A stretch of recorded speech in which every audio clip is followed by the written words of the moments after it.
I shout, hooray! For that's my pocket money day. Although it's clearly understood, I only get it when I'm good. This week, my parents have been told that I have been as good as gold. So after breakfast, 50p, my generous father gave to me. Like lightning down the road I ran until I reached the sweet shop man and bought the chocolates of my dreams, a great big bag of raspberry creams.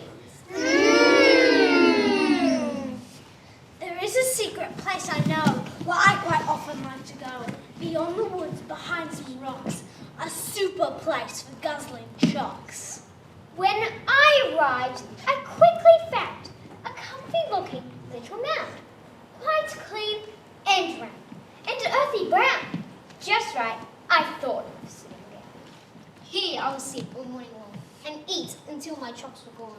I sat! I screamed! I jumped the foot! Would you believe that I had put that tender little romp of mine upon the giant porcupine? My backside seemed to catch on fire! 100 red-hot bits of wire!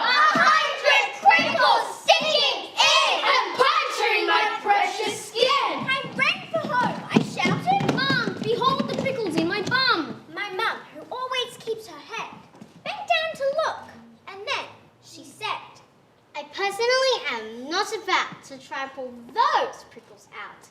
I think a job like this requires the services of Mr. Myers. I shouted, Not the dentist, no. Oh, Mum, why don't you have a go? I begged her twice. I begged her thrice. The grown-ups never take advice. She said, A dentist is very strong. He pulls things out the whole day long. she drove me quickly into town. Beep! Get out of the way, Pum.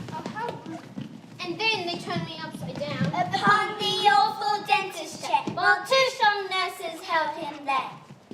Enter the dreaded Mr. Myers, waving a massive pair of pliers. This is He cried with obvious glee. a new experience for me. Quite honestly, I can't pretend I've ever pulled things from this end. He started pulling one by one and yelling, Oh my, what fun! I shouted, "Help!" I shouted, "Ow!" Said, It's nearly over now.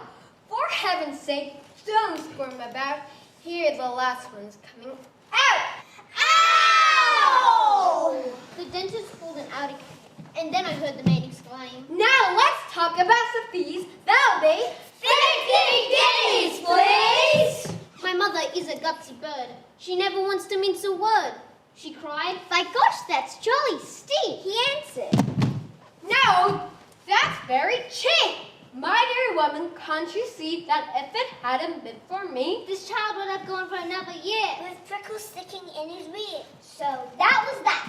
Oh, what a day. And what a farce. And by the way, I think I know why porcupines surround themselves with prickly spines. it is to stop some silly clown from squashing them by sitting down. Don't copy me. don't be a twit. Be sure you look before you sit.